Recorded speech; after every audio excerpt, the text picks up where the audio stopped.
at some stuff really quick.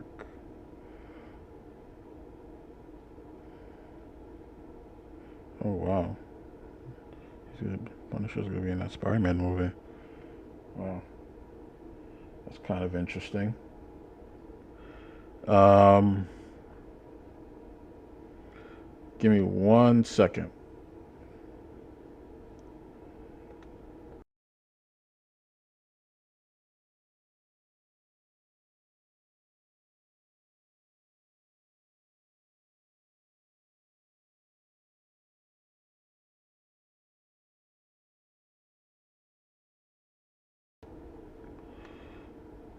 Okay. So I wanted to get back to the video we were watching yesterday about the Daredevil, how Marvel killed that franchise. Um, I want to get back to that. Um, I think I left off at the same video. Yeah, I signed off a bit early yesterday. Really want to get back into Stellar Blade. Plus I was like really hungry and didn't eat yet. So I want to continue this video, and then chime in at certain parts. I'll also leave a link to the video in the description if you guys want to check it out too. Really good video um, that this guy made. Um, but yeah, let's get back to this video.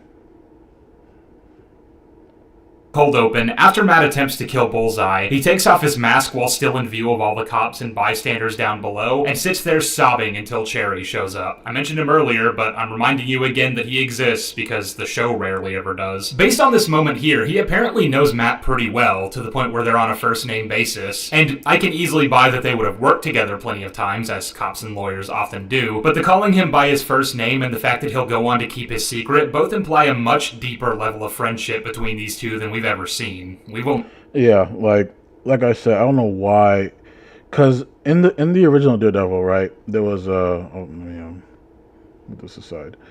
In the original Daredevil series, they had like established characters, like one of the like Officer Mahoney. I forgot the actor who played him.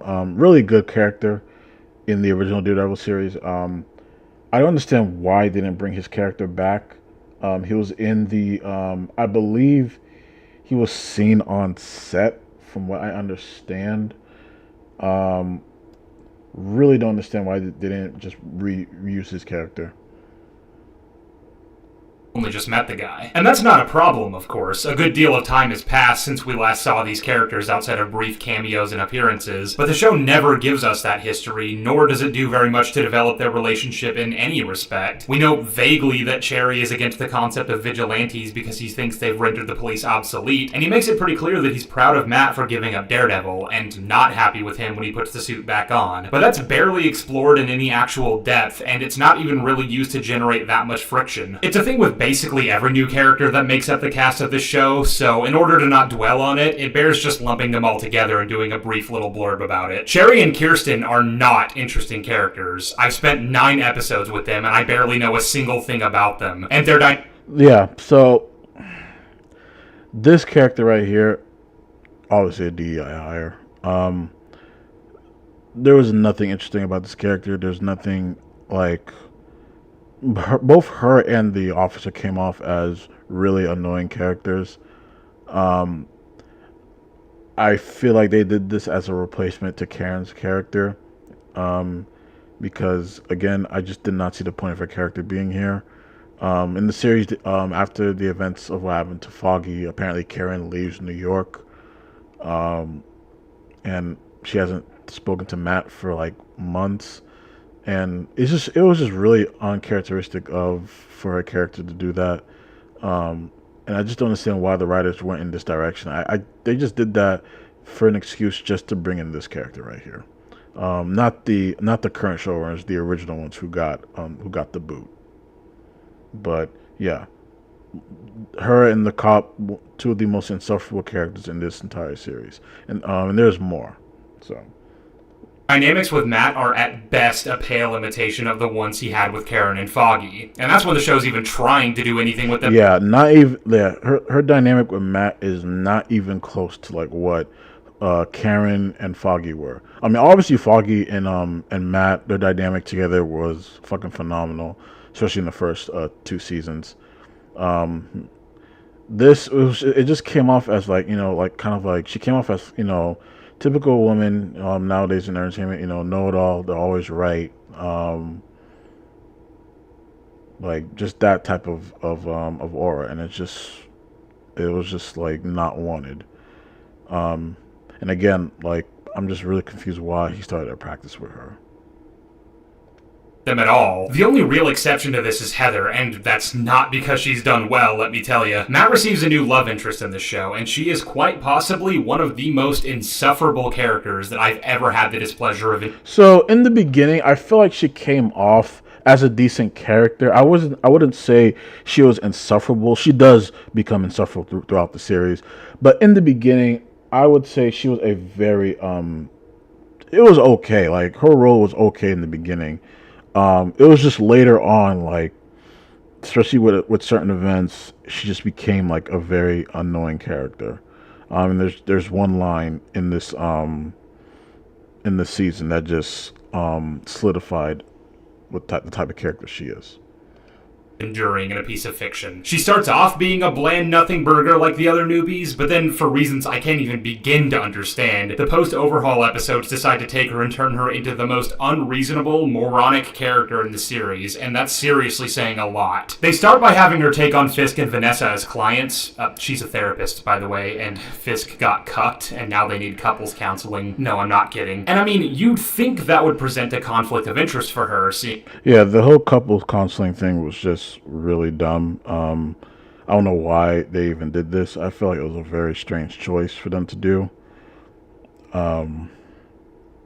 Like this whole scene and this whole these whole scenes of them just talking, it was really unnecessary for this series. As she should know, her boyfriend has a pretty venomous history with the guy and has even expressed as much to her as of their second date together. If you don't mind me asking, you seem pretty involved with him. Is there a history there? Paths crossed a few times over the years. Selling New York as savior. Underneath, he's a monster. I don't really know how she wouldn't have already known about that, since Fisk getting arrested at the end of Season 1 was obviously a very public thing, and Matt was one of the key players in bringing him down, but there's going to be so many questions about what the public apparently does and doesn't know about Fisk that we're going to get to, so for now, I guess she just doesn't, and I guess in the 5 months they spent together across this show, she never thinks to ask for even a brief overview of why he hates Fisk so much, so alright then. But then when Matt finds out about her seeing the Fisks, he naturally gets upset about it, and she acts like he's being a paranoid lunatic for thinking that the known mobster is using her to get to him. The man that she even recognized was potentially dangerous during one of her many sessions with them, or the man she's been with for half a year, who she presumably has grown quite close to. Who do you think she's gonna side with? But she decides Fisk is good for the city because he's hammering down hard on vigilantes, and as of the previous episode, she no longer likes vigilantes for reasons that particularly baffle me, but that's connected to a larger point in its own right. Now, that's the thing about this show, isn't it? It's such a tangled mess of problems that it's hard to pick apart any one single thing without tripping and falling into a whole nest of toxic spores. The long and short of it is that she was taken prisoner and nearly killed by the serial killer Muse, who I'm sure is really cool in the comics, but here in the show they do absolutely nothing with him before killing him off. And because nobody in this universe seems to understand... Yeah, that arc, like, this series was just all over the place. Every new episode felt like something different. Back in the original Netflix series, each season had like its core plot and its overarching like villain and the conflict that they have to face. That's why I say, like, season 2 they kind of changed up the formula because those the two plots, the thing with the Punisher, and then they brought in the Hand. So but mainly season 1, season 2 always had like you knew what the objective was, and you've seen the difficulties that the main character is going to face in order to achieve their objectives. This show, every new episode was just something different and something new. What vigilantes actually are, Fisk decides to use characters like Muse and Bullseye as examples of why they need to be stopped. Muse, who's nothing more than a masked serial killer, and that's another Bullseye... And that's another thing I don't understand, is that his idea was like to go after vigilantes, but mind you, Bullseye, Muse are not even vigilantes. So that's another thing that was just kind of weird about this. Like the writing in this was just all over the place. Who's also a masked serial killer and one who actually has ties to Fisk and has been proven in a court of law to have committed several murders on his behalf the last time Fisk tried to frame a vigilante as a mass murderer, but we will get to that. Anyway, Muse tries to kill Heather, and since she's apparently stupid enough to fall for some of the most transparent propaganda you'll ever see, that puts her in a very anti-vigilante stance. Interestingly, of course, the only reason she survived that encounter was that Daredevil, an actual vigilante, busted in and saved her. But don't worry, our girl has an answer for everything. Muse tried to kill you, and Daredevil saved you. I saved me. Yeah, this moment, this moment right here is when she became insufferable. Like, did they show it? Where is that scene? So when so Daredevil came in through the window. 6 spores. The long and short of it is that Daredevil came she through was the taken window, prisoner and Muse had her hostage there. But the thing is, so she does kill him. She does pick up his gun and shoot him in the chest to kill him. But mind you, if Daredevil didn't jump in the window, she would have never had the opportunity to do that. So, but I mean, technically she did save her, but at the same time, because it just didn't make any sense. Like, this shit's really funny. Daredevil saved you. I saved me. I saved me. That's like, imagine there's like a domestic abuse, a police officer responds, and then when they ask that the police officer saved you, the woman will say, "I saved me." Like, that is just really funny. That was a very funny some very funny dialogue right there. We already know who wrote this scene right here. They were both out there for themselves. oh boy, that is quite an interesting theory you got there, but I'm not entirely sure how you came to that conclusion about Daredevil's motives for saving you. And I don't know how he could be there for himself when he was literally there to save you. So, again, very strange writing. also, what do you mean you saved you? You may have been the one to put the bullets in Muse, but that absolutely would not have been able to happen had Daredevil not shown up. Heather is an incredibly stupid character, and thanks to her bootlicking the most obvious corrupt And that's the thing, like, I didn't even, like, to me personally, she didn't really come off as insufferable from the beginning. It's just, like, gradually towards the end of the series, that's when she started to become like, yeah, this chick is starting to become annoying. Like, she's starting to become like, these modern day, like a modern day leftist, and it just came off like very annoying. Politician in history, it causes a pretty big strain on her relationship with Matt, and all that culminates at the end of the season when she decides to go ahead and work for him in the mayor's office, despite the fact that Fisk just sent an armed contingent of cops to her and Matt's apartment to execute him right after he was just going on about how Fisk is out to get him. Seriously, fuck this woman. She's a terrible, terrible person, and she will not survive the revolution. It would be one thing if all these flaws were meant to be an indictment of her, but the show seems to be framing it as though she's in the right. Like, sure, she's technically wrong in her judgment of Fisk, but only because she doesn't have the same information as Matt does, and from her perspective, she's being as reasonable as she can be, and I think that's shit. I think that's shit with a side of clown porn. It's disgusting. But of course, this subject provides me the perfect segue to discuss what I know you're all here for, so let's talk about Wilson Fisk. Specifically, how the fuck he's out of prison and being allowed to not only run for mayor. And that's another thing that doesn't make any sense. Like, the public likes him, but it's just weird because if they're trying to say the Netflix, the 3 seasons of Netflix, if they're trying to say that they're canon, then wouldn't the public hate his character? Like that. Like, I guess they could use the excuse like maybe he was like doing stuff like during Thanos' snap from Infinity War. Like, I'm assuming that he didn't get snapped. That's why he's not in prison right now.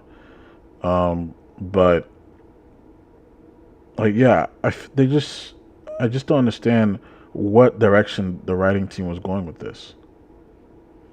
but actually somehow win the election. What the fuck does the public know about his criminal activities, and why the fuck does it seem like the answer to that question is Jack with a side of squat? All that and more in today's depressed episode. I made a video shortly before this show came out where I said that Kingpin returning would fundamentally be a mistake. It would thematically undermine the entire point of the no-kill rule and the arc Matt went on in the third season. It would completely undo all the sacrifices made to ensure he could never game the system again, namely that of Agent Nadeem. And it would be I wouldn't say not bring Kingpin back. It's just how they did it just made no sense. Like how they brought him back in Hawkeye. It just made no sense. Like, I feel like there needed to be some background of like what he was doing during the snap. Like, that's the only way you can explain that why he's not in prison. Because after the events of season 3, this dude should be like in a supermax, not out of prison whatsoever. Like, the snap is the only thing that makes sense on why he's not in prison right now.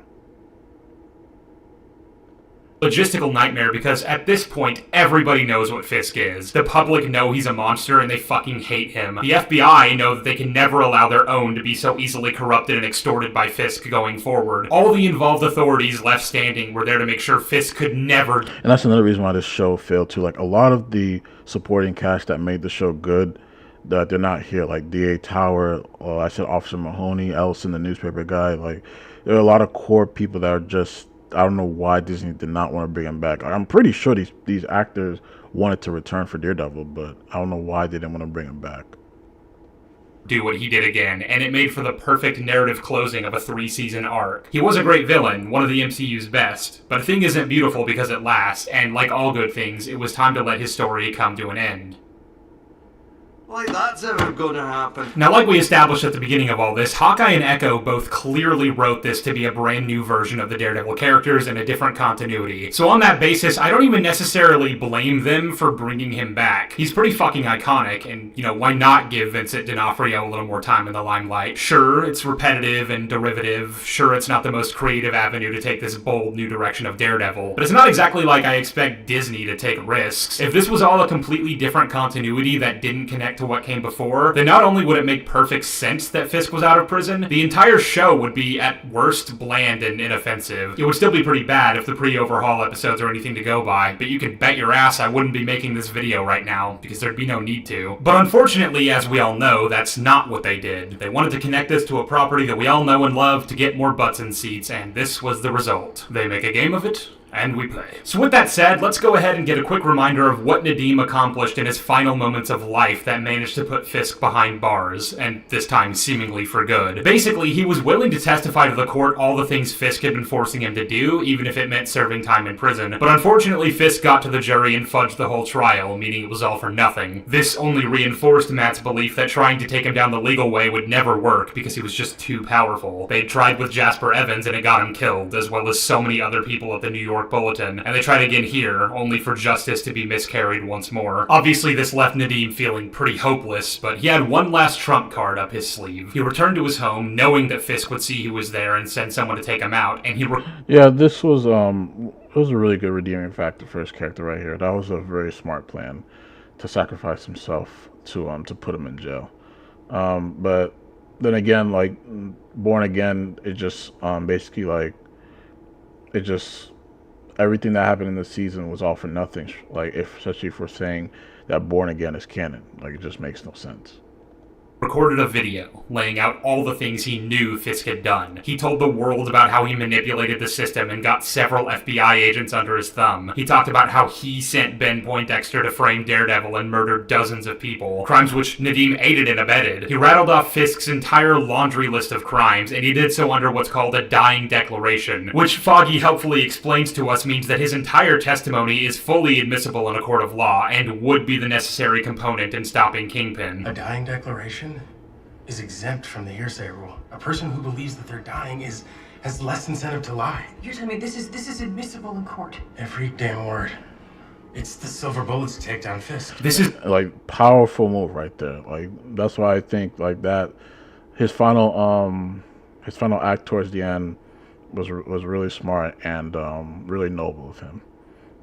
Why his defeat at the end of the show is so definitive, why he can't simply game the system again, and why nobody would let him given what he managed to get away with the first time. And it came at the cost of an absolute fucking legend who made a lot of mistakes and atoned for them in the end. It's a great character arc. Now, a lot of people were saying that there was a perfectly valid explanation for how Fisk might have gotten out of prison, even despite all this, in a way that doesn't necessarily undermine the logistical side of things here. And that was, of course, the blip. The reasoning there being that in the wake of this borderline apocalyptic event, wealthy people like Fisk would be called upon to help keep society upright, and that maybe a lighter prison sentence could have been what incentivized him to pitch into the cause. Which would then also explain why so many of New York's population suddenly seemed to love him when that was absolutely not the case by the... And that's what makes no sense, is that, because like I said before, if the events of Netflix are canon, why does the public love him? Like I said, he has to have been like helping or doing something during the snap, like, I don't know, giving money to like organizations, something like that. He had to have been doing something, especially since he has this much recognition in the series now, and not to mention he's mayor now. The end of season 3. I never really bought into this whole defense for a number of reasons, mainly because that's just not how that would work. Most of his assets would have been seized when he was arrested, just like what happened the first time around. You need to understand that a good number of your assets were seized by the government, Mr. Fisk. Your remaining capital is limited. So, assuming Fisk had any actual wealth remaining by that point, I strongly doubt it would have been enough to make a meaningful difference in putting the world right after half the population turned to dust. But also, even if he did have that kind of power still, I just don't buy that the powers that be would ever give him the leeway to game the system knowing what he could do with that kind of authority, even if they were desperate for all the help they could get. Like, there are people out there like Tony Stark or Danny Rand who would have far greater wealth than Fisk that would presumably have been doing all they could in this situation. I'm sorry, but Kingpin is small fry compared to people like that, and this just isn't worth the risk. But what's funny is that the blip is never even leveraged as an excuse by the show. For most of the season, they actually just don't even address it. At best, they vaguely hint at the idea that he was considered wrongfully imprisoned. Courts fail, juries get it wrong.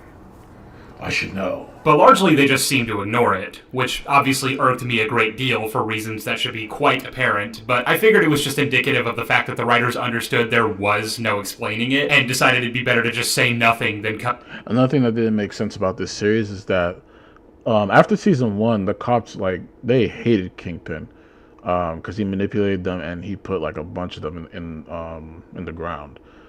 And now apparently in this new series, like, apparently all the cops, like, they respect him, and it's just really weird. Like, the only thing I can assume is like I'm guessing most of the cops either retired or they like moved on to like different precincts. Like, that's the only thing I can think of. But it's just really weird how most of these cops like Fisk, and they have to know what he's done to the police department before when he was in power. Come up with a bullshit excuse, and I'd kind of made my peace with that. But then the finale came out, and this was literally the first line in the episode. The whole FBI corruption scandal agent Nadeem will back. Yeah, so that made no sense. So everything that Nadeem did, they're basically saying it's a corruption. That's one of the main reasons why Fisk is not in prison. And it just made no fucking sense. Like, it just made, narratively, it just made no fucking sense. At this point, I was just really confused why they would even mention it. Especially when at the last episode of the season. My husband was acquitted.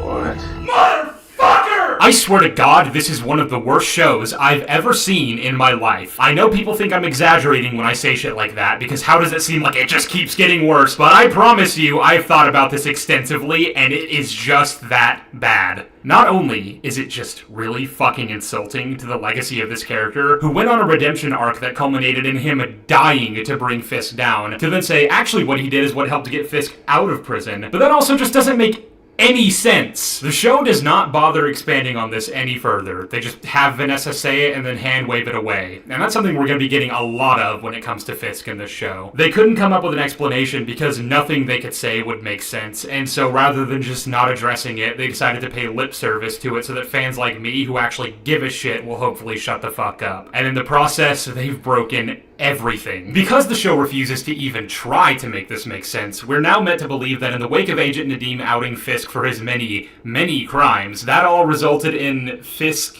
getting set free and absolved of all of them? Huh? Because of, quote, the FBI scandal? What, you mean the one he caused? I'm so confused about how the show is even trying to pretend these dots connect in this way. Also, if Fisk is legally absolved from all those crimes, then I'm not really sure why Bullseye is still in prison. I mean, yeah, he committed... Yeah, that's another thing that doesn't make any sense either. Like, if Fisk is technically resolved from those crimes because of the quote-unquote FBI scandal, Poindexter shouldn't be in prison at that point. That just makes no sense. So again, I don't know where the fuck the writing team was going with this.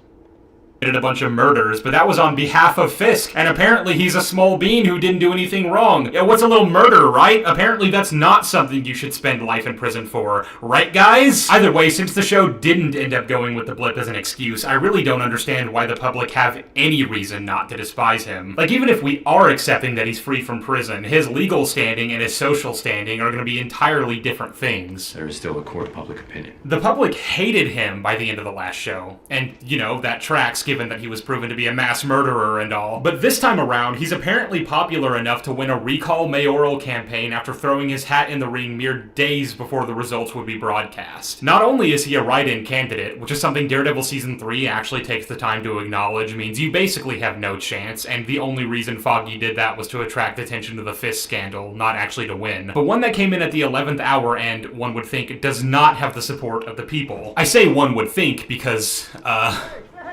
Thank you. The show honestly can't seem to decide whether or not the people like Fisk. A lot of the sentiments we're shown from the general public are mixed, and I guess that kind of makes sense since he apparently only won thanks to a 53% vote. 53% of New Yorkers, Wilson Fisk has been elected the 112th. They really tried to correlate his winning similar to like how Trump won. Like, when you watch season, there's like heavily inspired by that.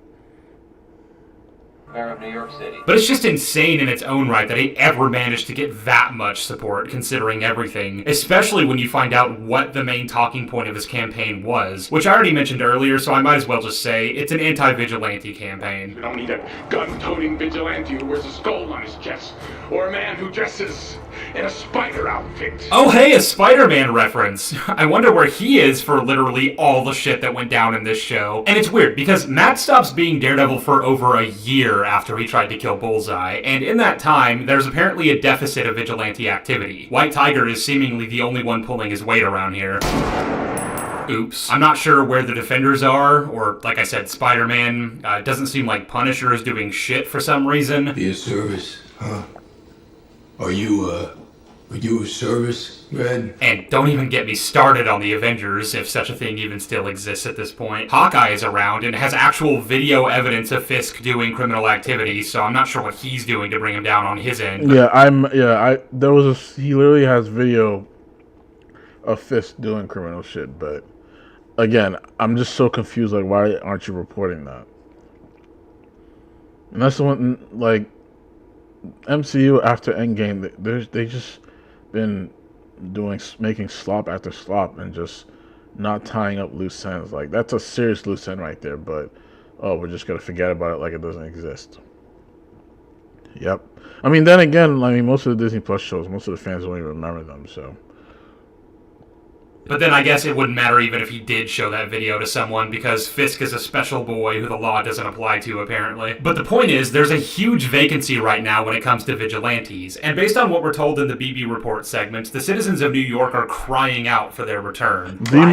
The most cringe fucking shit in this series. Like, I just do not understand what was the point of this. Mind you, this is a character that is just made up for the series. She doesn't even exist in the comics. And nothing too. It's just really confusing on what this like report segment stuff was supposed to like. What was it supposed to convey for the episode or the overarching plot? It just came off as like, okay. Like, the only thing that we notice about this segment is that it's pushing hard on, lack of policing, the police aren't doing their jobs, shit like that. So obviously, most of these writers for the series are big anti-police people. So, not to mention majority of the cops in this series are just pieces of shit. So in a way, that's one of the main reasons why I didn't bring back Mahoney, because Mahoney was like one of the good cops in this series. So, I don't lie over here. You can't even go out with your family? You gotta worry about getting mugged? This actually makes some sense, considering they established previously that a good chunk of the police force has been retiring early, presumably thanks to the uptick in vigilante activity, like Cherry said. So many retiring, leaving, and it's 30% of the force in the last 2 years. So with that in mind, an apparent lack of vigilantes is naturally going to mean a huge spike in criminal activity, with not nearly as many people around to stop it. But if this is the case, then I'm not sure why over half of the New York voters would elect a guy who actively wants to take the few vigilantes they have left and send them running to the hills. That doesn't make any sense, and it kind of baffles me that these two wildly conflicting ideas were written in the span of the same episode. And all that's before you even get into the fact that the police apparently have a large majority of people who support Fisk, which is fucking insane to me considering how much the NYPD hated him back in the original show. Exactly. Like, it just makes no sense. And again, I don't know why they didn't bring back Mahoney. Another great character in this series.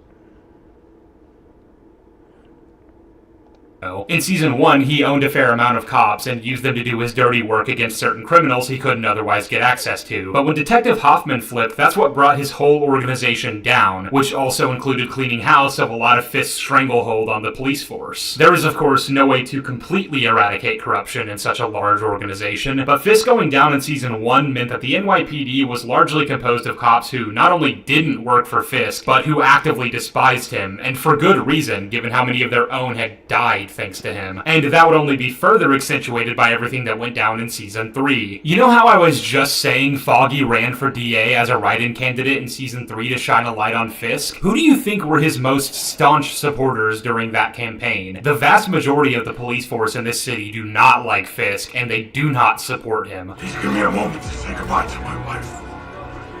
Did you get one to Raina Dean? Please. And I understand that with 30% of the force having retired, there's going to be a lot of new cops coming in who maybe just don't understand the history as well because they didn't live it. In fact, that's unfortunately consistent with... I mean, but even if they didn't live the history, like, everyone knows this, like, especially for a city like New York, like, everyone knows this. Like, this dude was on both state and federal level in terms of the crimes he committed. Like, you can't be an idiot. So again, I don't know what direction they're taking with this series. It just made no sense. And I said this before, I don't think the people who wrote this show like even watched the original series full through. I feel like they just watched like clips and just took tidbits here and there to make this series. Echo, where he basically owns the police again, as stupid as that is. But first of all, given the fact that Fisk apparently didn't spend too much time locked away after the events of Season 3 and has been the active kingpin for basically this entire time, any of the newer cops are still going to be very familiar with his activities, which means you can't use the excuse that the younger generation just doesn't understand. If 30% of the force retired, then I would imagine a fraction of that is what came in as new blood, and an even smaller fraction of that would actually fall for the corruption. Because, believe it or not, most people tend to be good and want to do the right thing. That's a theme the original show constantly hammered home. This show acts like 50% of the force is behind Fisk. Half the cops hate Fisk's guts, the other half dive off the Chrysler building for him. And I'm sorry, those numbers just don't add up. Especially when we factor in the fact that the police commission... I feel like he was the only character that didn't like Fisk, and it made sense. So obviously, you know, he knows about the shit Fisk's been doing. Fucking hates Fisk, and he's gonna have a lot of influence over the opinions of the average cop. Mayor Vance was the mayor of New York in 1874. He served for 1 month. It is my personal mission to make sure that your term is shorter than his. The last piece of the puzzle for how Fisk gets into office is Bibi Urich, the niece of Ben Urich. She's also a reporter. A made-up character that does not exist in the comics, who literally was put in this show for no fucking reason. No overarching plot, nothing interesting about this character. She's just a black woman. That's literally all she is. Nothing interesting about this character whatsoever. And in the first episode during his campaign, she actually gasses him up on her show, turning a lot of the younger voters in his favor and essentially handing him the votes of an entire demographic. And I found that a little weird, to say the least, because you might not remember this, but Kingpin is the one who killed her uncle. Throughout the show, I genuinely couldn't figure out if she even knew about that, but I didn't see how she wouldn't, considering it was a pretty open secret. Sure, he was never officially charged with it, but Karen and Allison and Ben's wife, like, they all knew about it. And you'd think they'd have a vested interest in making sure that his niece grew up knowing that Wilson Fisk is a bad person. Well, in episode 8, we get this confirmation. You know that Wilson Fisk was the main suspect in your uncle's murder? Yeah. So why would you help him be... Man, this show is hilarious. I did. She implies to Commissioner Gallo that she's secretly working to undermine Fisk by reporting on all his dealings under a pen name, and that the only reason she's getting so close to him is so she can take him down. But considering how much of a close shave this election was, it kinda seems like had she not done what she did, he probably wouldn't have won. Like, she basically handed him his power and then had to beg for a seat at the table just to take away his power. Episode by episode, anytime she did anything, it felt impossible to get a read on what she wanted. Is this all a facade? Or does she actually just not care that he killed her uncle? Or does she somehow not know, which would be throwing Ellison and Karen onto the pile of assassinated characters? And this doesn't really make it any clearer. Like, if she's using a pen name to report on all the bad things Fisk does while using her actual persona to snuggle up to him, why would she have reported the union busting thing that got Fisk in so much trouble in an earlier episode? Why is this article written under her real name? Why does she essentially make him mayor if her ultimate goal is to bring him to his knees? What possible endgame is she hoping to achieve by doing that? I don't know. She's a really weird anomaly of a character, and I don't even want to pay her that much attention because they refuse to do anything interesting there. Like, pick a side. Either have it be that she's working to secretly undermine Fisk and don't establish anything that contradicts that, or make it so that she's the type of person who lacks the integrity her uncle had. That could actually have been interesting, because it either could have involved an arc where she realizes why standing for what's right is important, or had her double down on only being out for herself. One or the other, but not this middle ground shit. Anyway, those are all the factors that go into Fisk being mayor, but before we can actually talk about what he does with that power, and why he apparently wants it in the first place, it's time to stop putting it off. We gotta talk about the deal. This is, I think, the thing that everyone's minds went to when Fisk first came back in Hawkeye and Matt showed up in No Way Home. It was a lot less clear at the time whether the Netflix show was meant to be canon, but now that we know that it is, and that Fisk was out of prison basically this entire time and back to running his criminal empire, what the fuck is Matt doing about it? And why haven't all the consequences of breaking the deal taken place in the many years since season 3? And that's what makes no sense. Like, towards the end of the season, they made a deal saying that if he has to go back to jail in exchange, he leaves his wife alone. He doesn't go after her illegally. And yeah. So again, what is the deal with that?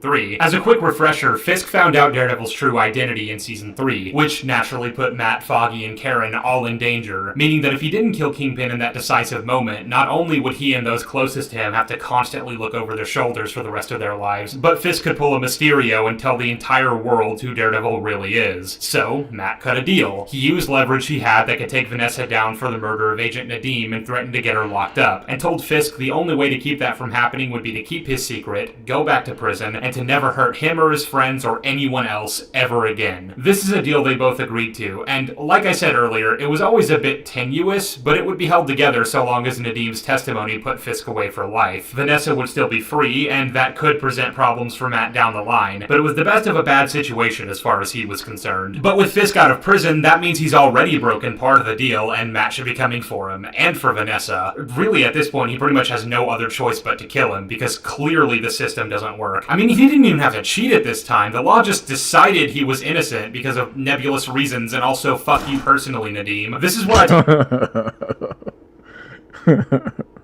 talked about in my last video, and surprise, surprise, I was fucking right. They've made it so that the no-kill rule doesn't work, that it necessarily can't work. There is no other solution. Fisk is always gonna get out, and he's gonna keep hurting people, so you have to kill him. I said killing someone in cold blood isn't something Matt fundamentally has within him, but this isn't that. This is him killing Nobu to save his own life, to make sure that he's out there protecting the city after this fight. It's self-defense, and it's a defense of every other person Wilson Fisk will go on to kill, which is something Matt absolutely has within him. When you committed to the choice to bring Kingpin back, you made it so that the no-kill rule cannot function, and you thematically destroyed the entirety of Matt's arc on the show. Good fucking job. There's no reason I can think of why Matt doesn't get Vanessa arrested at this point, other than I guess he was just too chicken shit to do that and face the consequences that would follow in Foggy and Karen's death. But if that's the case, then I get... They ruined her character too in this show.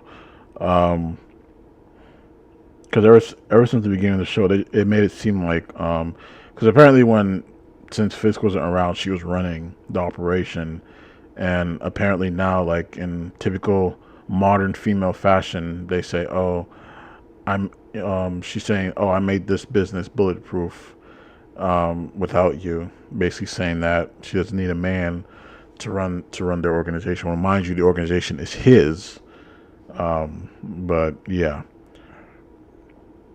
Just little things like that can just really mess up a character.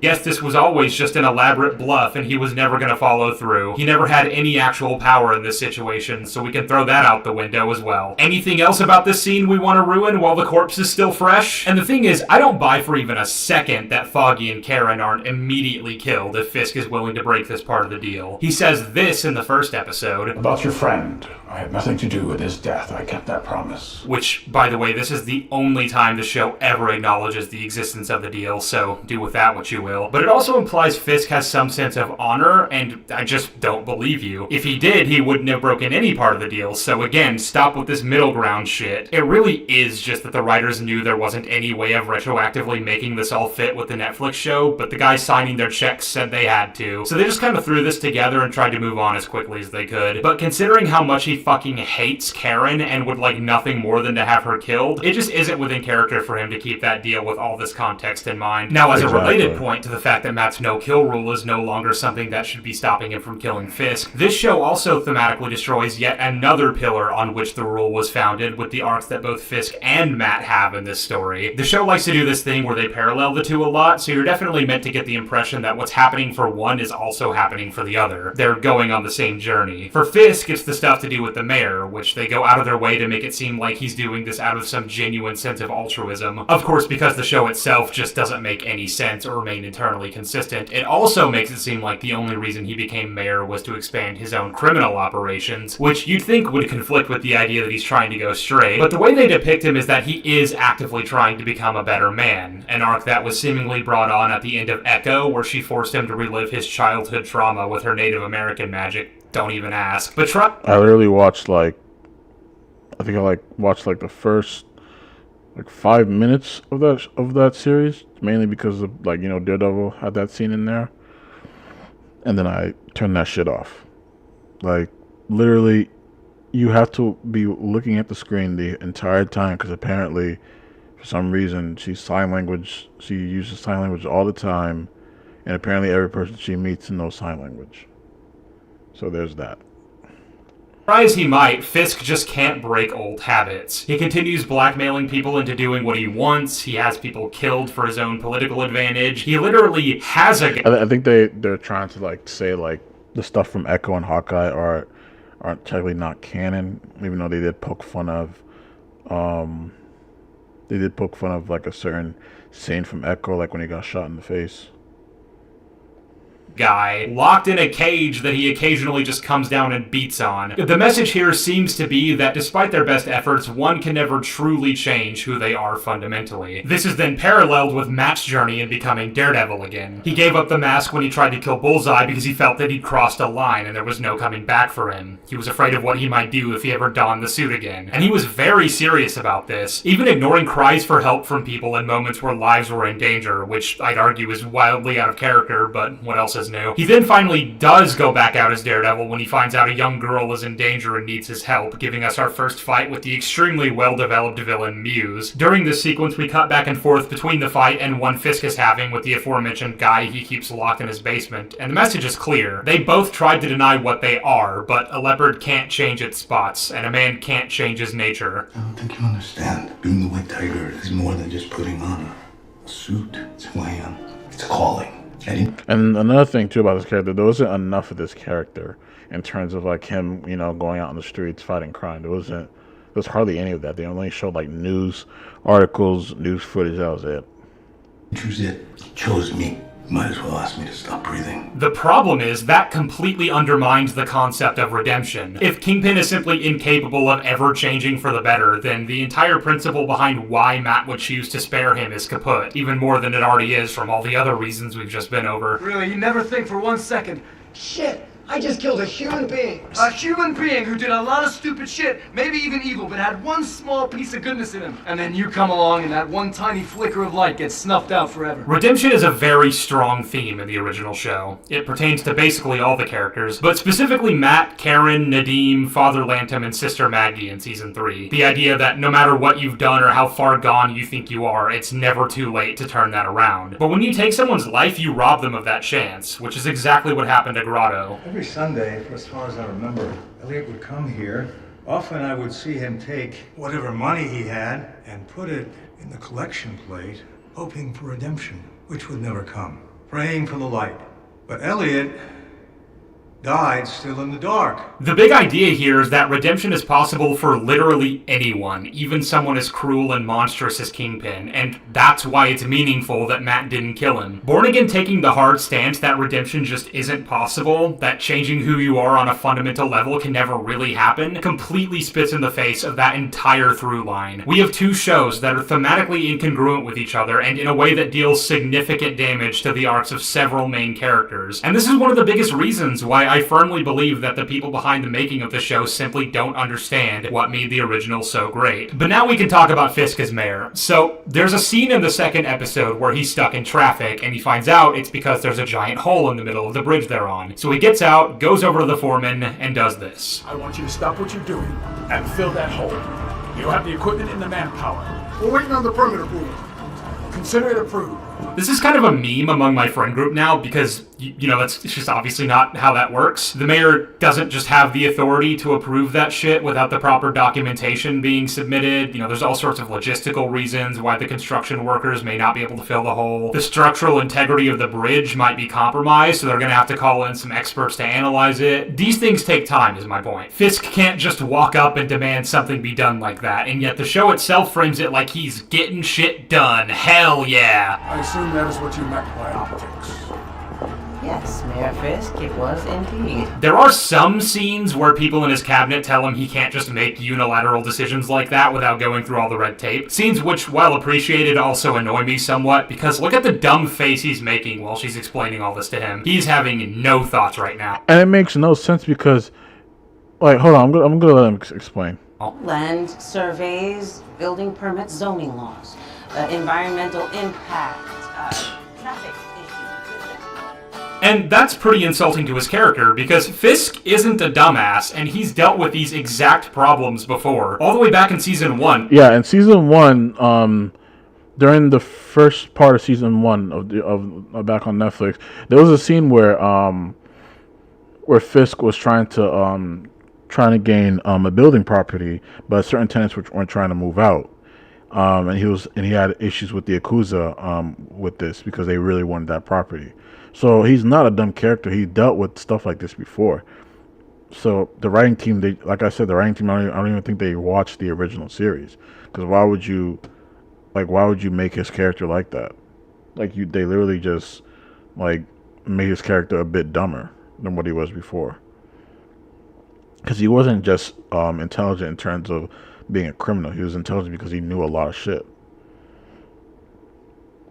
There was an entire plot line devoted to him trying to strong-arm tenants out of their apartment building so he could buy up all the land around what would eventually become Midland Circle. He had to deal with shit like zoning issues and permits, and that was back when he wasn't mayor and had to do all that shit under the table. You know, back when he was actually fucking smart. But anyway, that's basically the only scene in this show where he gets told any of this, because for the rest of the time, he kinda just does shit that he absolutely does not have the authority to do. He uses Muse as an excuse to justify forming his anti-vigilante task force, even though, again, Muse isn't a fucking vigilante, and issues special orders for them to be allowed to operate without body cams, and says that he'll be personally overseeing their operations and that they answer only to him. That's not how that fucking works, and this show basically uses it as an excuse to let the corrupt cops beat and maim and brutalize to their heart's content. They want to do political commentary here, but that falls pretty flat when none of it makes a lick of god.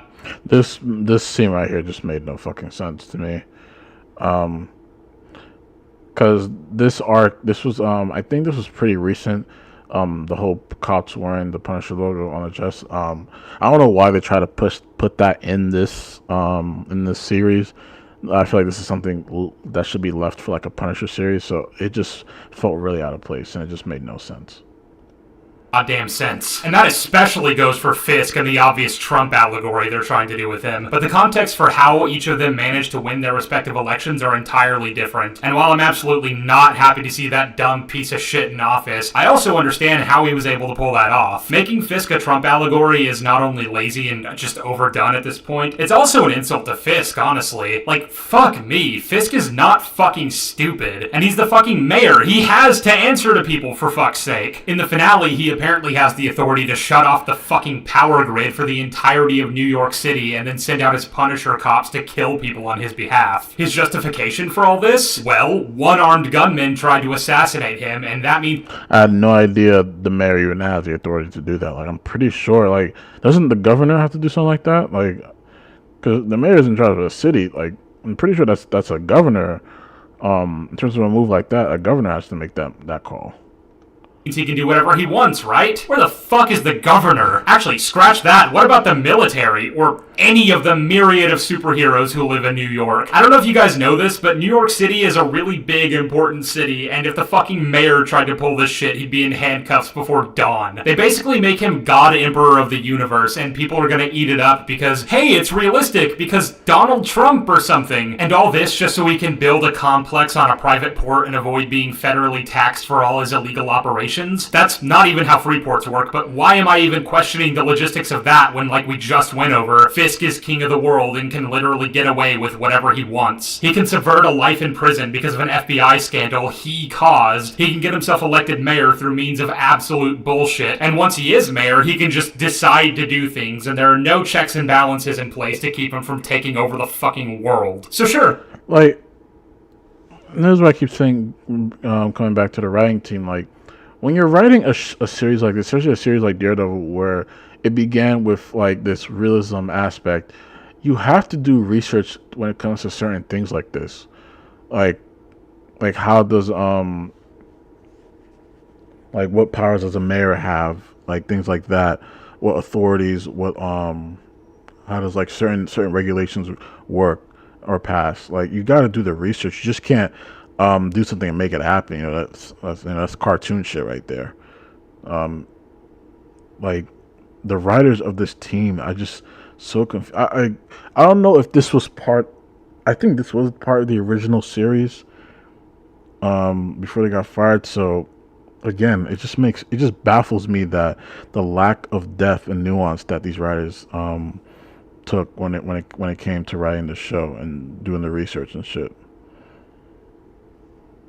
I guess we can just pretend that his villainous plans make any sense, but I have one question. Did you guys even like Fisk in the original show? Like, the people who defend the shit, do you guys prefer a villain who just gets whatever he wants for no reason, rather than one who meticulously manipulated events in his favor by using intellect and cunning? Is this what you guys want from Daredevil? I am seriously asking. Listen, guys, I know it seems like I say this in a lot of my videos, but there really is a lot. And this new intro that they did, I don't know why the fuck they changed it. The original one was perfectly fine. All they had to do was just add Born Again in there, and that's it. The original intro with the blood and everything was amazing. I don't know why they did this shit. Lot more I could say about this show. There are entire plot lines that I've barely even... This character was another insufferable character. Like, she's asking for, like, not legal help. She's asking for, like, help to find a certain someone, and literally what she's asking for is something that the police has to do. But she's coming to Matt, who's a lawyer, not a police officer, trying to ask him to do something. Then she gets upset when he tells her that, you know, he can't do anything, which he can't because he's not a fucking cop, and it just makes no fucking sense. Like, another thing too, there's a lot of people like bashing him as a character because he's quote unquote not doing anything, and it's just like, okay. Been touched on, if at all, entire one-off episodes that I've neglected to mention because they're honestly the most insufferable character in this series. Also, like, this is from like the stupid forgettable Miss Marvel show. I think he's like the dad. Mind you, this entire episode he mentions what's the girl's name? Kamala Khan. He mentions her like literally every time they speak. He mentions her, and it's just like, just for like you and the audience to understand, like, yes, she exists, and it's just like, who cares? Like, you're talking about a character that no one even knows and no one even cares about. No one watched that show. No one even enjoyed it.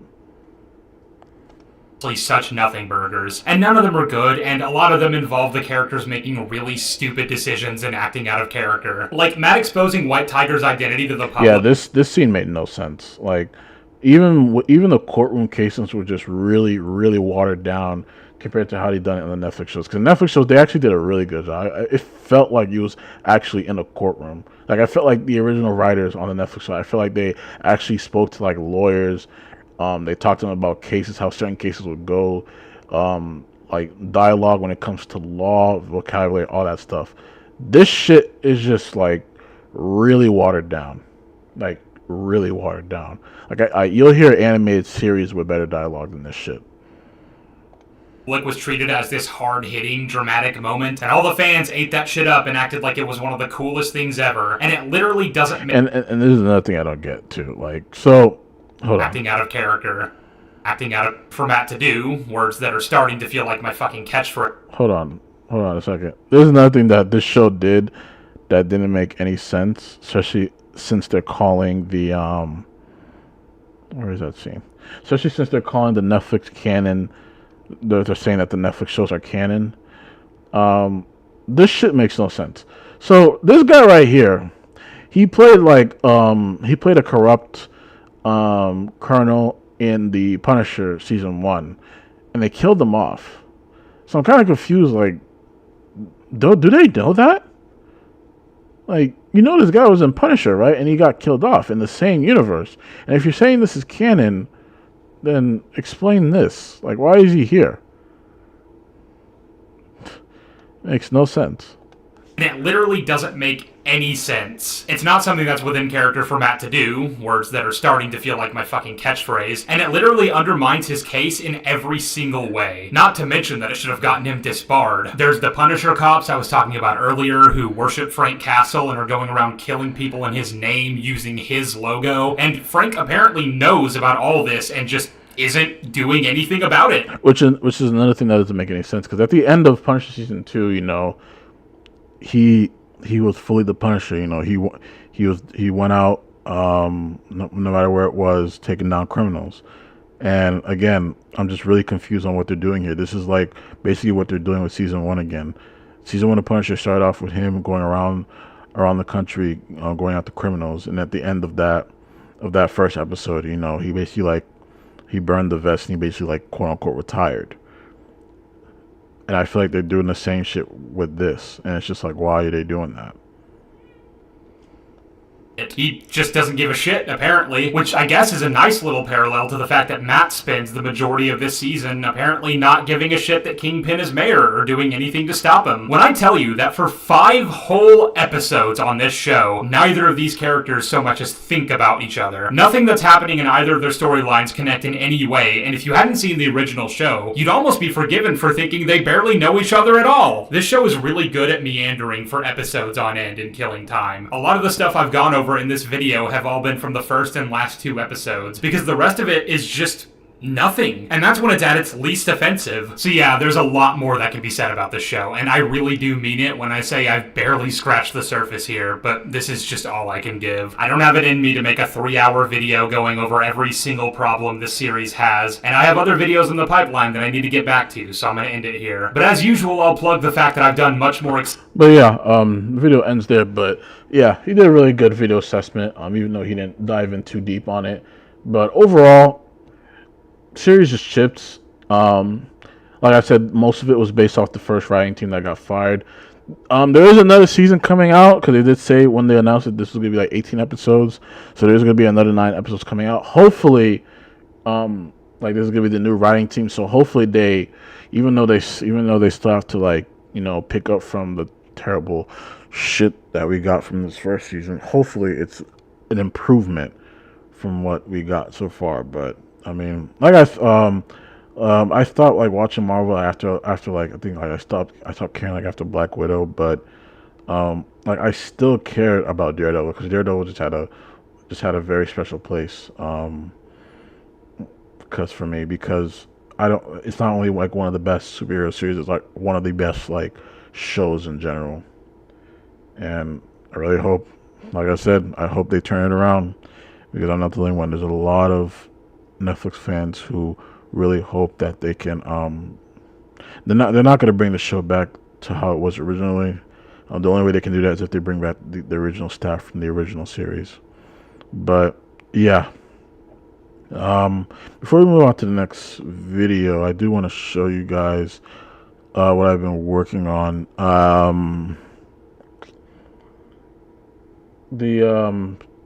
So the last few videos I posted on my channel were me going through, I was doing some drawing based off Digimon Tamers. I think I drew all of Rika and Renamon's forms. Just wanted to go through them with you.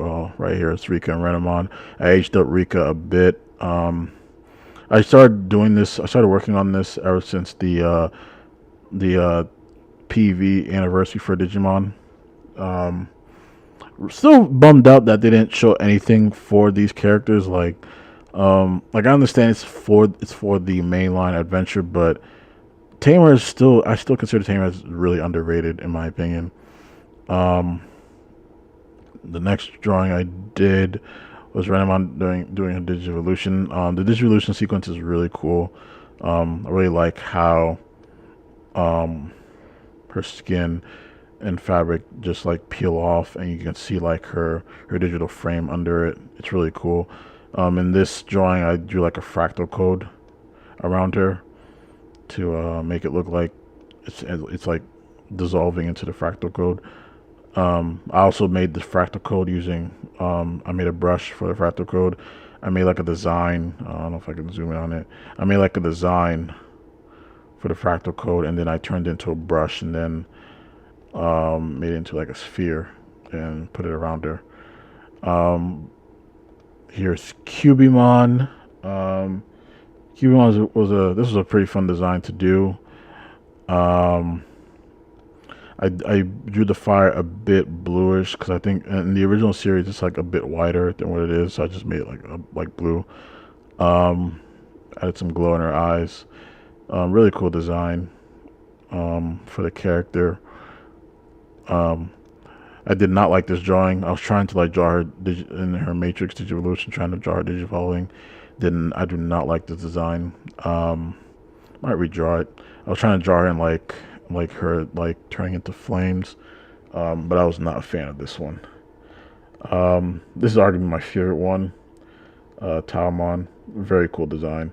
And if you see the original scene of her turning into Taomon, there's a cool scene of her like spinning as the moon is like shifting, becoming an eclipse. It was really cool. I really like this design. I feel like the face, I don't know if the face kind of looks like a cat a little bit, even though it's supposed to be a fox. But really cool design for her ultimate Digivolution form. And then the next drawing I did Biomerge. So Biomerge, this was pretty fun to do. I really like how Rika's hair is flowing. Really like how her hair is flowing right here. When drawing this, I was thinking about like a cape, like when a cape flaps in like in the wind. When I was drawing this, and I try to like go with the same direction for Rika's hair, right here. Shadows coming off. Gave the shadows like a bluish tint to emphasize of the fractal code, and added like a bluish glow to it. Also, you can see like the glow around her. Same thing with Renamon. Like I said in my previous video, how they did the transformation from human to Digimon, very well done, and it made more sense than how they did it in Digimon Frontier, the sequel series to well, not the sequel series, but the next series after Tamers. Really good job in how they did it in this series. It made more sense in my opinion. And then we get Tsukuyamon right here. Changed the hair a bit. The hair's like whitish gray. I made it like more like a light indigo. I'm supposed to draw like cherry blossoms here because in the original animation, there's cherry blossoms in the background. I wanted to draw that.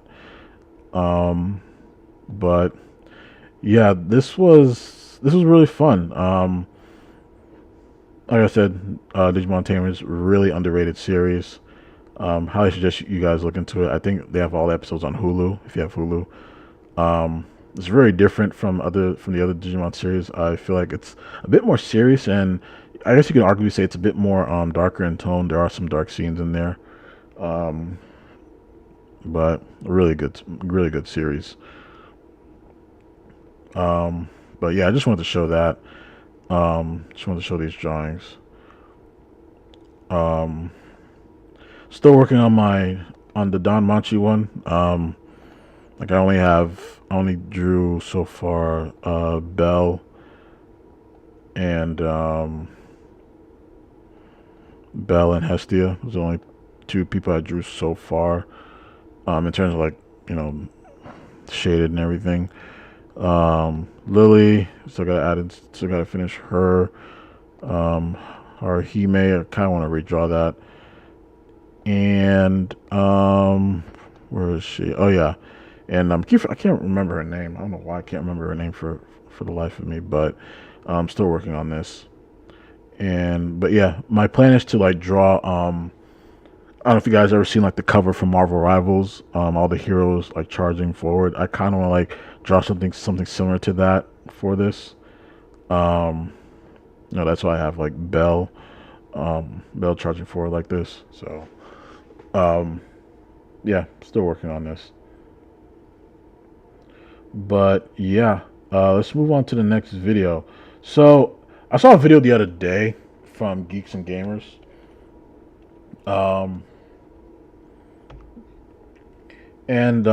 So the Superman movie's coming out next month. And I can't really say it's going to flop. But I just don't know how I feel about it right now. Because like I said before, Man still had its issues, but I think Henry Cavill really did a good job as playing Superman. That's just my personal opinion. I think a lot of people would agree with me on that. And like I said, the only thing like James Gunn, like him or hate him, I personally don't really care for his movies. I feel like DC's doing the same thing with how they hired Zack Snyder. Like Zack Snyder did one DC movie, and then they think he can run the entire universe. James Gunn did work with Marvel for like 2 projects prior to working on that Suicide Squad movie. So, but still, it's just like, I don't know. But I just wanted to play this video and see what they have to say about it. I think they show like a scene in this.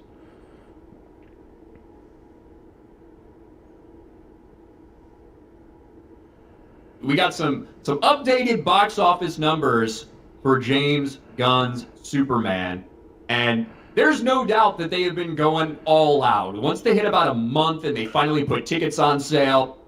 Hold on. This is not it. The video showed it was a clip of Superman, of a clip from the movie that they put. Where is it? Oh, I think it's right here. It's right here.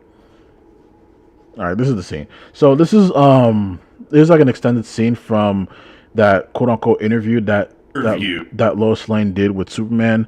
The interview originally was about 10 minutes in the movie, which is very long. They have to shorten it down, obviously, but yeah, let's see this scene between Lois Lane and Clark Kent, where she asks him, "Can I interview you as Superman?" But that's what the 30-second clip It's is. more of the interview, because we saw a different clip where, the interview starts. This is just more of that scene. Because remember, I think that scene is supposed to go on. Yeah. They'll come Let's back. fast forward a little bit. Here we go. All right, here's the clip. All right, make sure the volume, it might be a little too loud.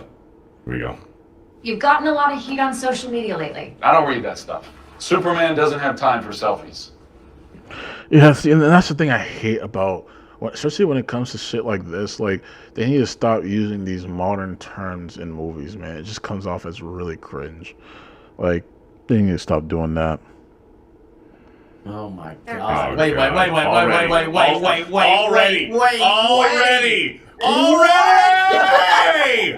A reference to social media and selfies in the first 7 seconds. What Superman didn't have time for selfies. What are we doing? Oh! Oh, by the way, let me say this too. Do you remember in the trailer when one of, I'm assuming it's one of Lex Luthor's henchmen is Well, let's laser fast forward a bit. Fuck. Third person. You're referring to yourself in third person now? No, it's just a thing I came up with that I thought I'd try to work into the next interview. This is on the record, Superman. Okay, well, not the part where I said that. Yes, that part. No, that part was an aside. That was off the record. You have to say off the record beforehand, not after. Why are you being like this? That's fine. I won't write that you spend your spare time trying to think up sound bites, which are terrible. But you've got. This is supposed to be Superman. Like, this, I can't believe this is supposed to be Superman. Like, Superman is not like this. Like, usually, like, when Superman has interviews with Lois Lane, he usually always dominates the interview. Not whiny, always is calm and composed. Like, this is just really out of character for him. I'm guessing, obviously, now, like, she knows that Clark Kent is Superman in this. But, like, I don't know if that gets revealed in the movie or if she already knows from day one. We'll have to wait and see. But yeah, not liking the portrayal of the character so far.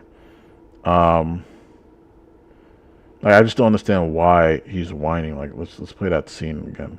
This is on the record, Superman. Okay, well, not the part where I said that. Yes, that part. No, that part was an aside. That was off the record. You have to say off the record beforehand, not after. Why are you being like this? Like, I don't understand why. Like, if he was Clark Kent, maybe. All right, yes. But he's basically like Superman right now, and it's just like why are you whining right now? Fine. I won't write that you spend your spare time trying to think up sound bites, which are terrible. But you've got a lot of heat. I think that's his reaction is everybody. Why are you being like this? It is, but it's not Superman. It's not Superman. Like, do you remember the interactions with Christopher Reeve, Superman, and Lois? Like, it wasn't like emotionally unstable bullshit. Again, I think I'm still holding out hope. I still and again, a lot of people are hoping for this to be good. Like, and that's the thing about this movie. You can't hope for it to be good. It needs to be good. Like, especially after what happened with the DC Extended Universe.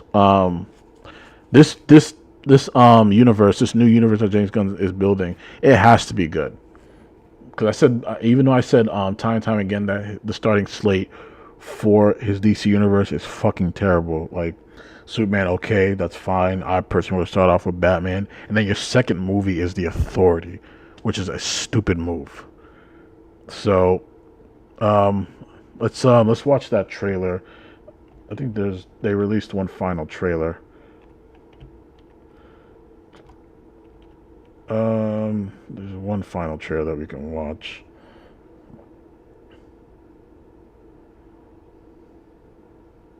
I think it's this one.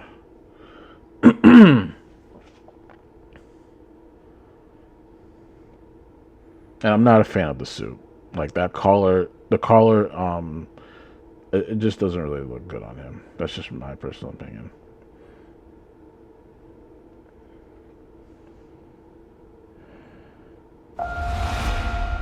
I was sent here to help the world be a better place. That is why I do what I do. He's an intruder. Yeah, nigga, this Hulk, I'm just not seeing the Lex Luthor, man. I just do not see it. I really do not see it. He looks like a kid that shaved his head. I just do not see it. I mean, we'll see how he portrays the character, but does he look like Lex Luthor? Yes. I would go as far as say it's a better choice than Jesse Eisenberg from Batman vs Superman, but right now I just don't see it. He's an intruder, wrapped in a red cape. A god pretending to be one of us. And the villains for this movie, it's a very strange choice for villains because I don't know why they're doing Ultraman for a villain, because Ultraman is literally from an alternative universe, like an evil Superman. I'm guessing this is gonna be like a clone of Superman. I'm guessing. But yeah, very strange choice for a villain.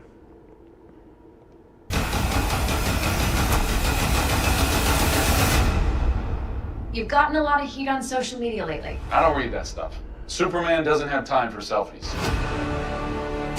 He crossed a line to save lives. I just do not like that suit, man. I'm sorry. I'm just not a fan of this suit. It just does not look good, man. Like, I'm sorry. Like, let's hold on. Let's look at Henry Cavill's suit.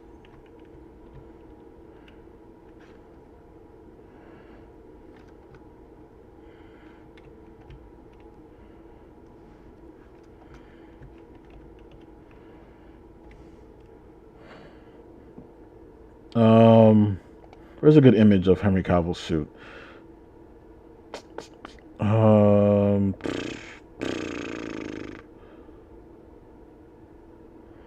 Pick something random. Fuck it. Let's do this one. So this was Henry Cavill's suit, right? Again, I kind of see why people kind of had an issue with it, because people were saying, "Oh, the blue's too dark." Because it did give it like that kind of gritty feeling, like the movie did make it a bit gritty, but and they said that the reason why they went with the original look with the trunks and everything is because they want Superman to feel like because what Zack Snyder did with Superman's movie, they made Superman be like this godlike figure. There was nothing wrong with that, because Superman technically is like a godlike figure.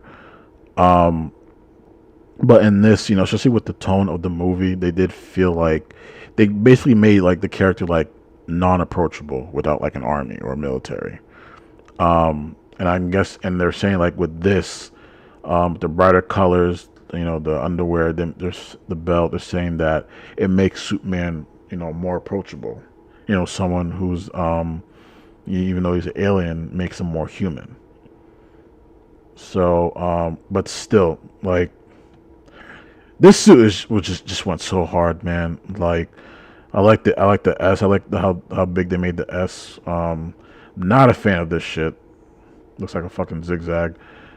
And the collar is just so stupid. Like, I don't know. Like, this is this is fine. This was amazing. This shit is just like, but let's continue. People were going to die. Holy shit. I'm not who I thought I was. I love you, brother. I'll destroy you. Who raised you as a child? I'll kill them too. So, like I said, it just, I don't know. Nicholas Hoult Lex Luthor, I'm just not seeing a Lex Luthor right now, man. It's just not coming off as a Lex Luthor. Buckle up. You don't need the world's permission to be who you are.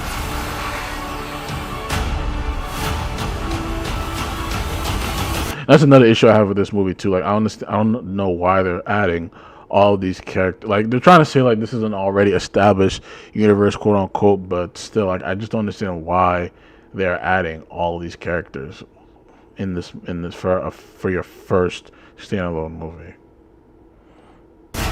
Hey! Quit messing around! I'm not messing around. I'm doing important stuff. That's my greatest strength. They chose him. Let them die. Good luck with that.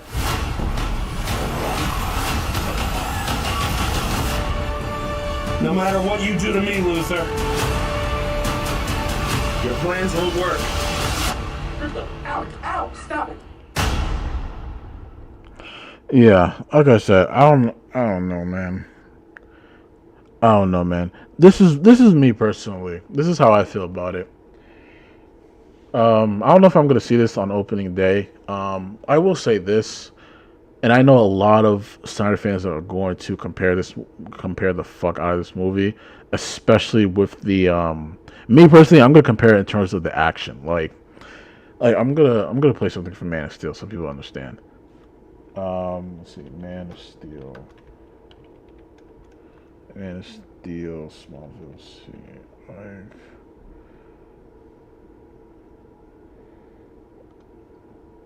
like the main thing for me that I'm going to compare about Superman is the action. Like say what you want about the story in this movie. Like, I agree the story was all over the place in my opinion. I feel like it wasn't the best story, but in terms of the fucking action in Man of Steel, they went hard on this, man. This was really good.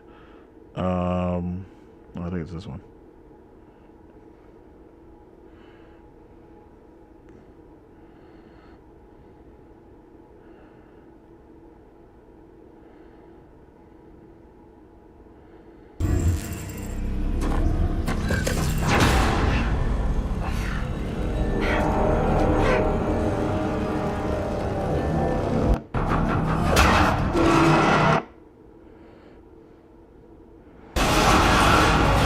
On it, like, bro, like, I'm gonna turn the volume down a bit.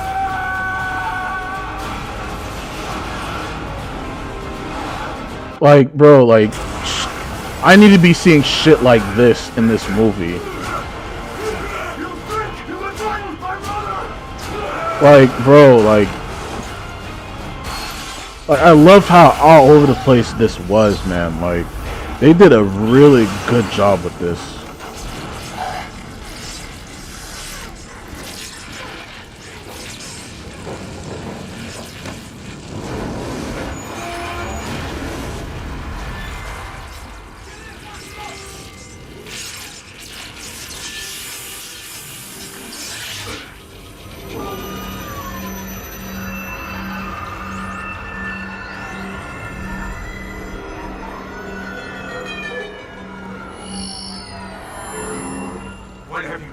I like how they added that scene in there too, like made them realize that they didn't adapt with the Earth's atmosphere and everything.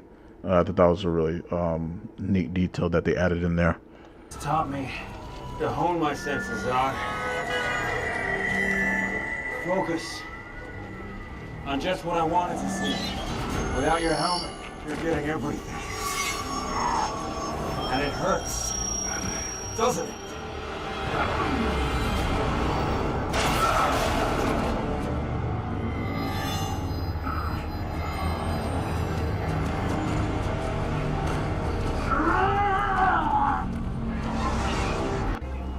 I'm gonna fast forward a bit. This fight went hard, man. Like, this fight went really hard. Get inside. It's not safe. But I kind of see what people were saying. Like, yeah, this, like, the atmosphere and everything, like the grittiness, it did feel like very dark. Because Superman's supposed to represent like hope, truth, justice, and the American way. You didn't really get that in this movie, and I kind of understand why people didn't really enjoy it. I had previously encountered and observed. But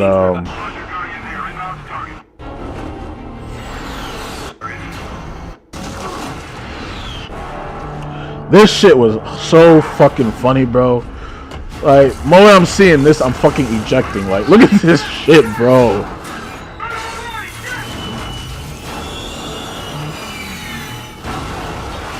All the people in these buildings are dead. Like, they did, bro. This was just so well done. Like, bro, like,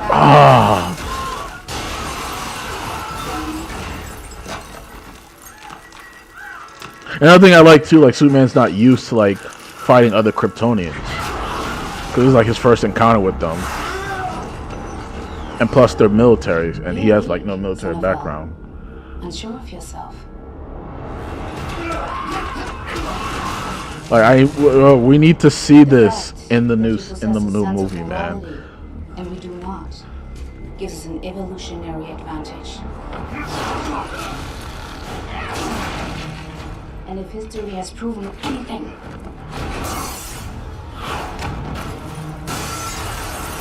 like, bro, they have to show shit like this, like, bro. it is that evolution always wins.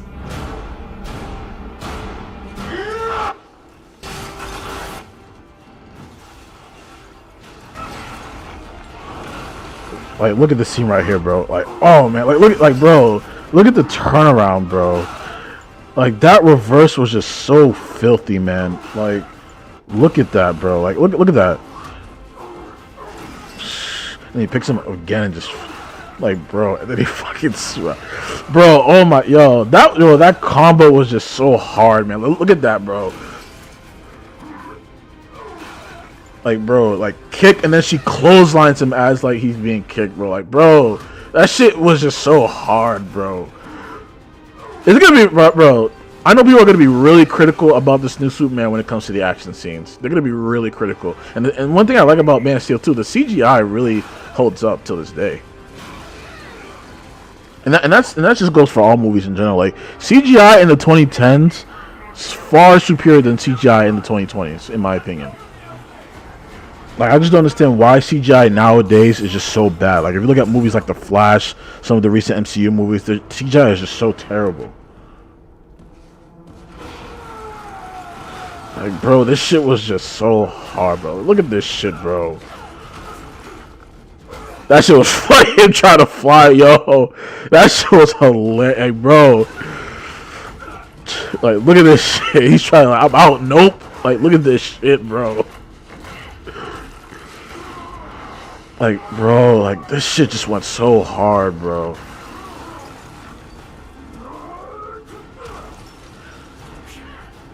Like, it's, oh man. Snyder fans are gonna be really, really critical about this movie, man. About this new movie. Like, why are these guys on the ground? Like, I'm not gonna be on the fucking ground. I'm just gonna be honest, bro. I'm not gonna be on the ground. You can't be on the ground. You can't even be a sniper because they can fucking fly to you. Like,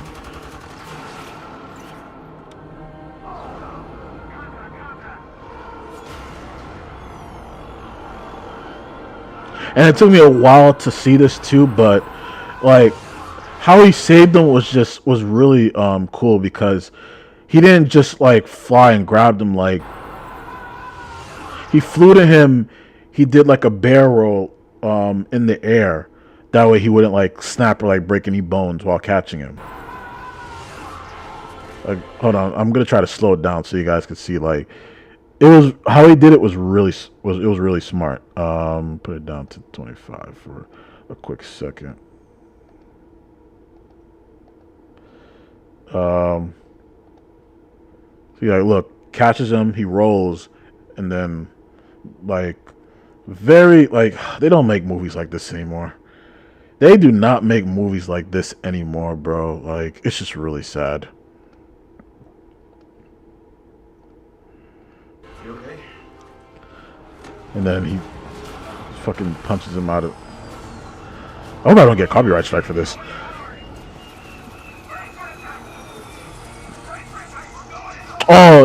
She has like a. Oh, there's a scene here that goes hard too. Like, she does like this crazy ass combo against the soldiers, man. This shit went hard, bro. This scene right here went hard, bro. Like, she's gonna do like a crazy punch combo in a second.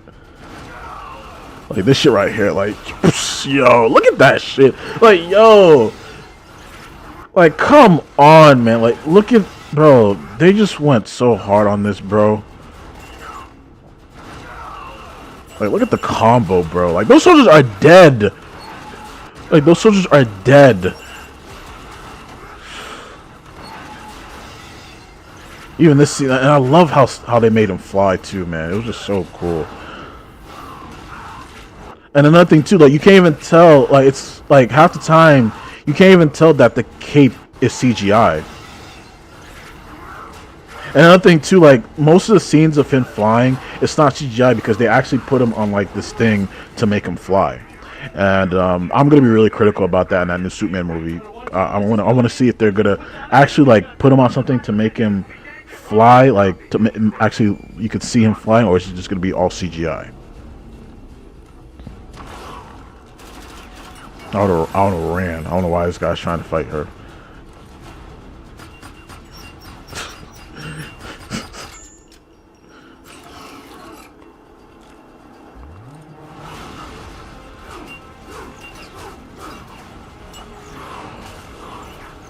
Yeah, they really made Superman like this godlike figure, man.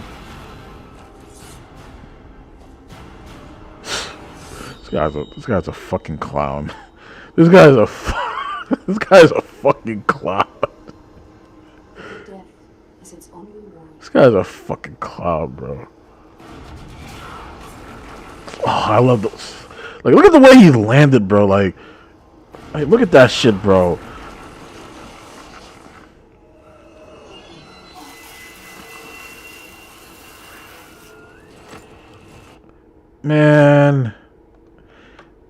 Man, this movie, man, like, it has its flaws, but you cannot deny that the action in this movie was on another level, man.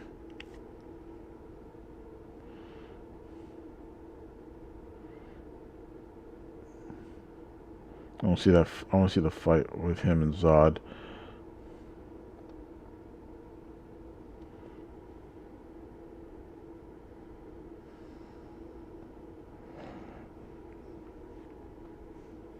But I will admit, yeah, Man of Steel was a pretty dark fucking movie especially for a Superman movie. It was pretty dark.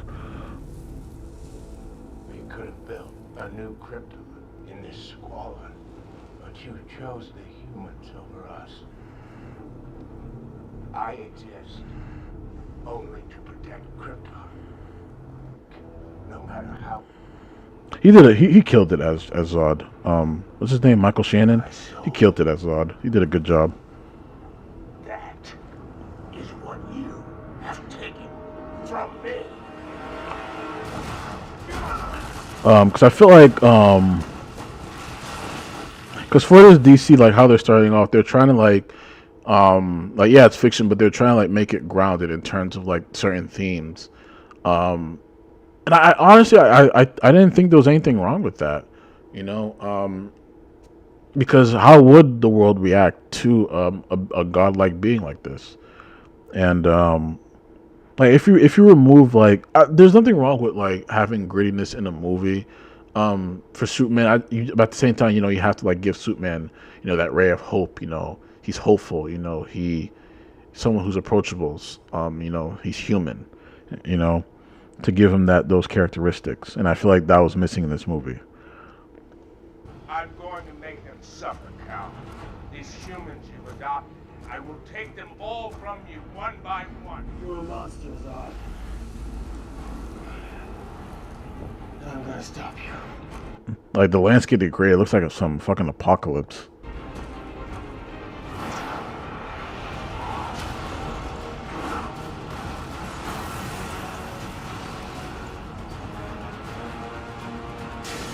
Why do they always do that in movies? Like you see shit like this happening, and you're just gonna stand there and watch. Like get out of the city. Watch some debris fall on you, and you die.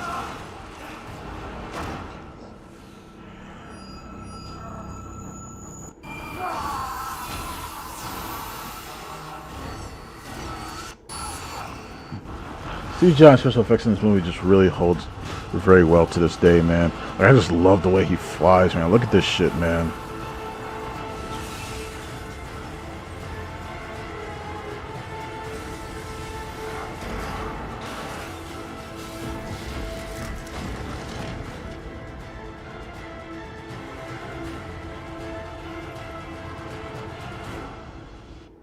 Oh, shit.